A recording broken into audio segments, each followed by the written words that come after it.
different backgrounds, different cultures. You know, the military is made up of everybody. So that's a good experience. You're getting experience of, you know, like I said, living away from home, having some independence, but you're still within a structure that has rules and regulations and, you know, things that make you comfortable, but yet you're still independent. Like I said, if you haven't traveled, it's a great opportunity to travel. And, you know, once you're finished with your training, 99% of the military nowadays, especially the Air Force and Coast Guard, 99% is once you're finished your training, it's a routine. It's like a job, except you're on a military base somewhere doing it. You may be doing it in Japan or you may be doing it in New Mexico, but it's a routine. There's always opportunity, though, if you want to get into something a little more, a little more aggressive, if you want to get into something a little more related to the combat side of it, those opportunities are there too.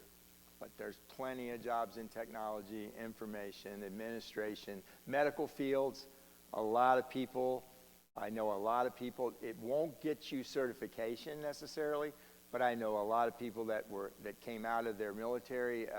I knew some friends that were in the medical field.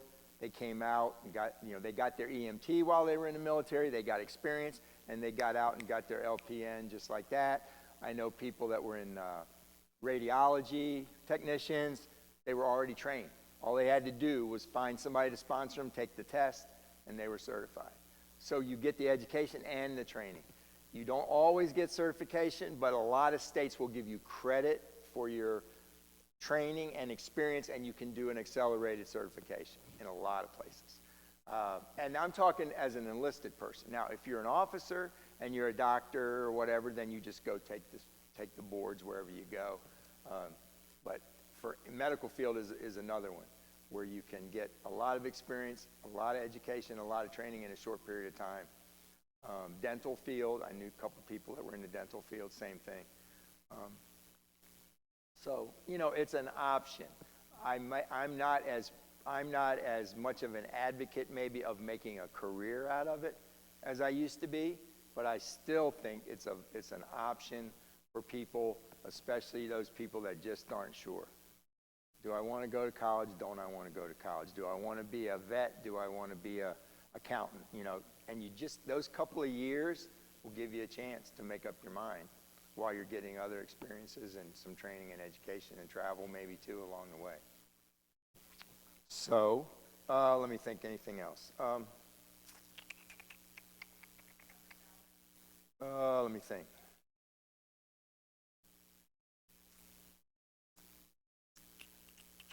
You know, I'll go over. I've covered almost the main points, but I had a couple things, positives and negatives. So I'll be, you know, negative. It's not for everybody.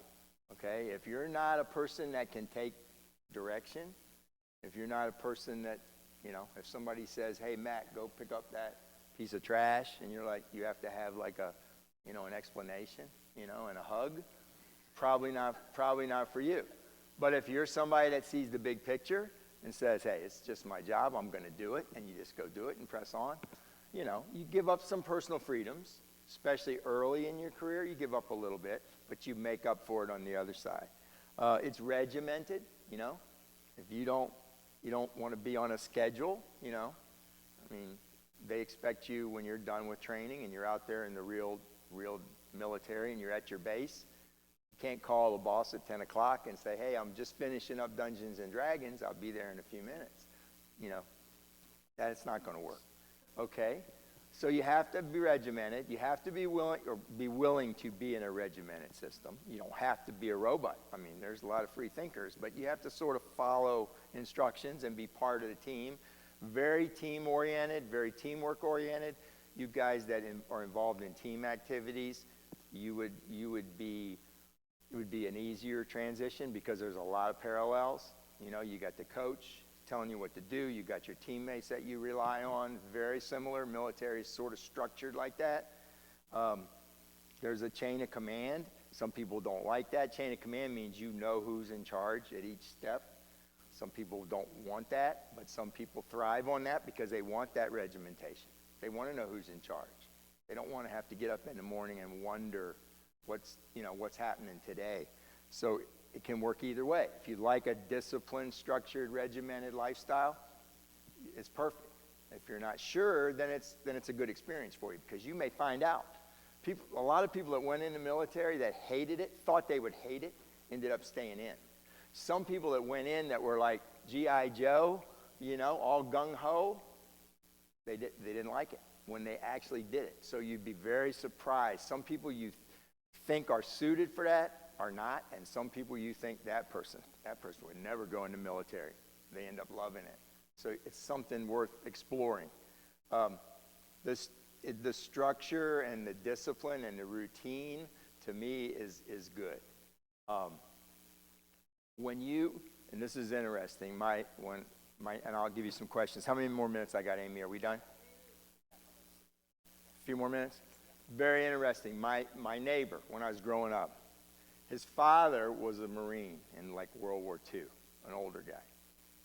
And as he got older and started getting a little more frail and a little, having some problems with aging, his son, who was never in the military, was trying to help him and take care of him and all that. And his father, the 80-some-year-old guy, said, listen, I need structure, I need discipline, and I need a routine. Just out of the clear blue. And his son's like, what are you talking about? He said, that's what I need. He said, that's the way it was in the Marines. And now that I am losing some of my skills and my abilities, I need to go back to that. What they told me when I was 17 years old, 70 years ago. So it was just stuck in his head. Now, he got out of the Marines and had a career I think he worked for the telephone company or something. But when his life circumstances changed, he remembered that experience, and he remembered what they taught him. And he said, wait a minute. Now that I'm at the other end of my life, I need that same thing.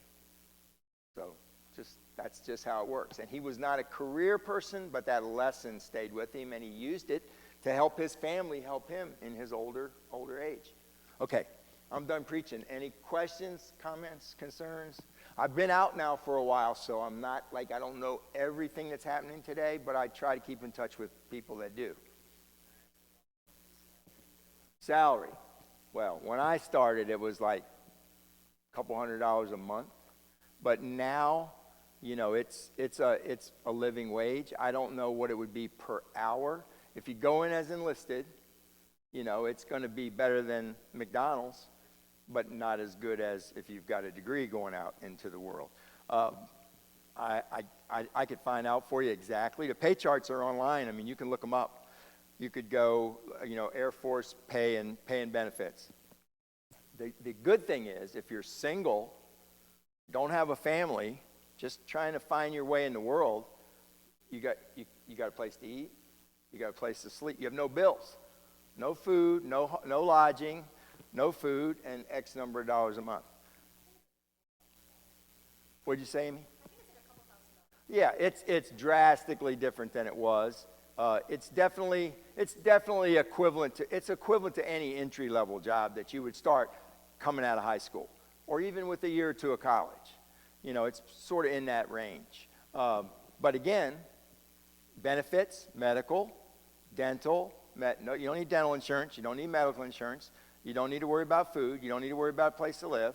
When you get out, you have what's called the GI Bill, Veterans Administration benefits for college, home loans, pay for your tuition. Meanwhile, while you're on active duty, you can take classes for free. And a lot of times they'll offer them right on base. If there's a local college, they will send instructors right on the base, and you'll have your classes right on the base. So you can get college credits for free while you're in, and you can continue with the VA benefits when you get out. And the other good VA benefit is home loan assistance. And the other good VA benefit is when you get out, Veterans Administration. Once you're out, the Veterans Administration gets involved, and then they also have job placement, job fairs, and you get what's called Veterans Preference. For any state, local, or federal government job, there's something called Veterans Preference, where you can move up on the list just because you're a veteran, regardless of your job. No, that's another good benefit. Yes, sir.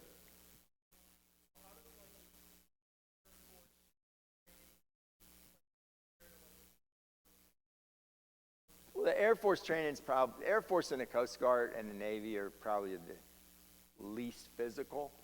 You know, you still got to do push-ups and sit-ups. You still have to run a mile and a half in, I don't know, and whatever. They've got a standard. You know, you've got to do physical, you know, physical fitness is part of it. Before you get out of basic training, you got to do an obstacle course. You'll have to shoot M16 or something. You have to have basic qualifications. Air Force basic training has changed over the years, back and forth between 6 weeks and 8 weeks. Army is usually a little bit longer. Army and Marines are a little longer because they keep you longer because they train more in like combat skills. It's not terrible. I mean, I went through basic training and then I went through officer training school as well, which was 12 weeks. But it's nothing that any of you guys couldn't do easily. It's more in your head, like when they say pick up that piece of trash, just do it, you know, and just get it over with. More mental than physical. Air Force, Coast Guard, Navy's probably more mental than physical. Army and Marines probably more physical than mental. But the Marines and the Army they still have computer people and medical people and everything too. Their training was just geared a little differently. But it's not terrible.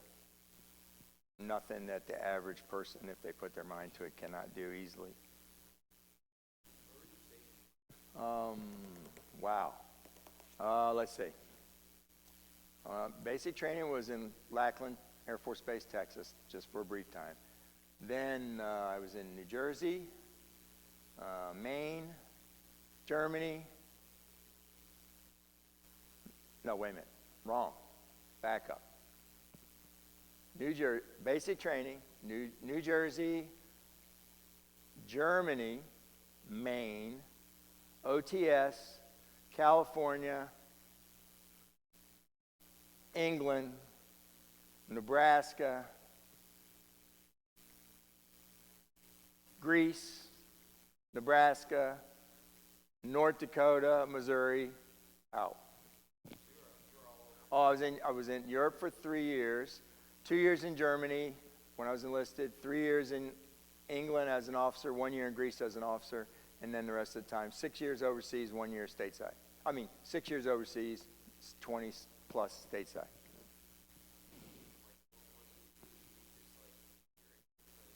When I went in originally, I had a degree. My degree was in physical education because I was a jock, okay? So I went in because I thought I was only going to be in for 4 years.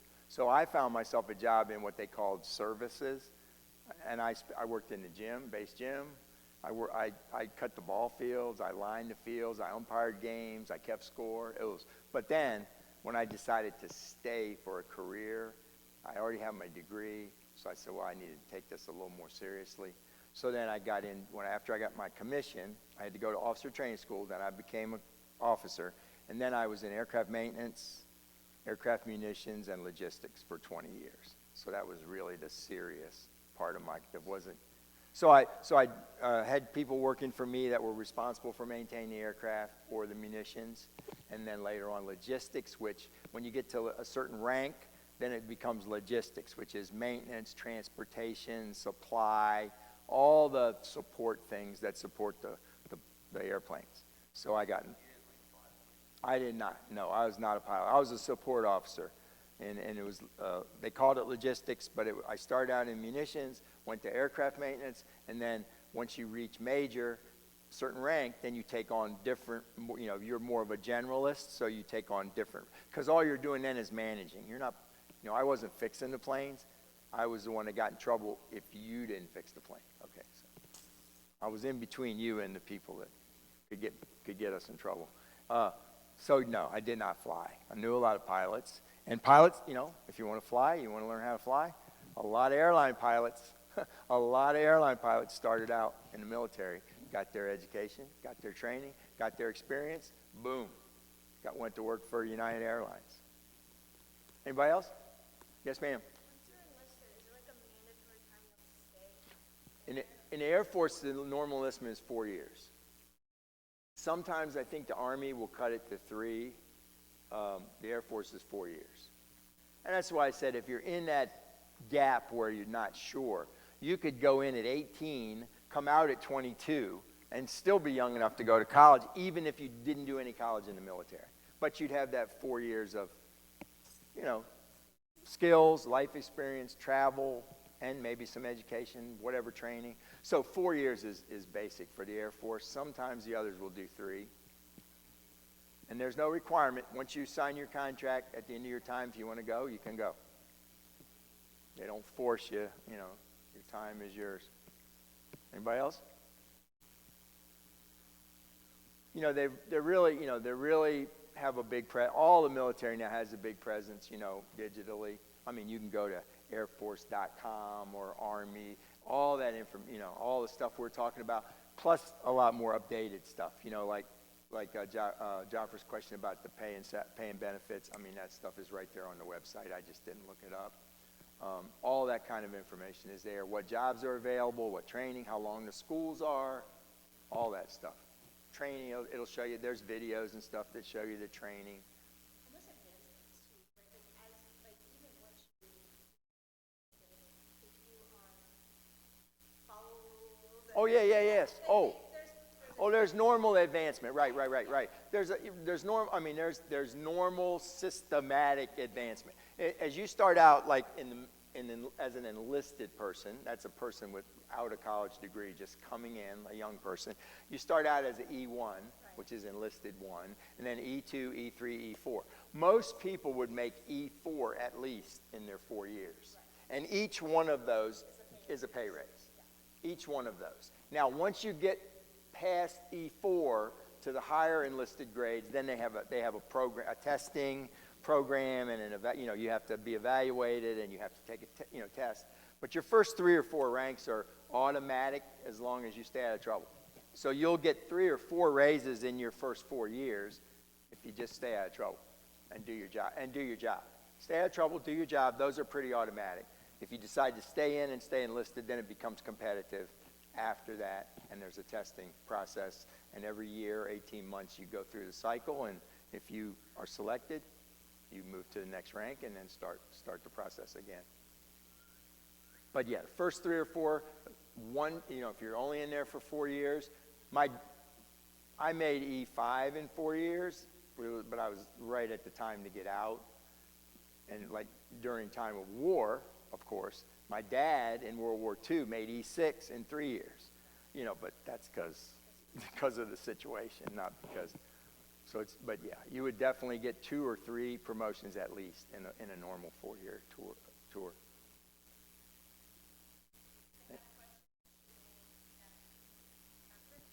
Huh? Yeah. Oh, sure. And I'll be here. I mean, some of you guys are in the next class. I'll be here next week. And if there's if you look up something online and you have some questions, like I said, I'm getting a little far removed now, but I still know some people that are close to it. I can get the answers for you if you can't find something. You're stretching? Okay. But anyway, it's not for everybody. It's not perfect, but it's definitely something to consider if you're in that what do I do with my life situation, which I know some of you are. Okay? Everybody goes through that. Everybody goes through that. So if you're in that situation and you're looking for something different, and there's also the service aspect of it, that I haven't even mentioned that. Some people like to serve. We're all Christians. We get that service thing. Some people just why do people be cops when it's such a nasty job, dangerous job? Why do people be emergency room nurses? Because they want to serve somebody else. Military is the same way. It's a form of service. And so, some people have that patriotism, and some people that maybe are not even overly patriotic still have that servant's mentality, which many of you probably do. It's another reason. Some people do it just for that. Some people have a family connection. Some people know a neighbor or somebody. There's all kinds of ways, but it's worth considering. Okay? Thanks, guys. We have to thank you for it for you too. Thanks, Amy. Yeah. Oh, thank you, guys. Yeah.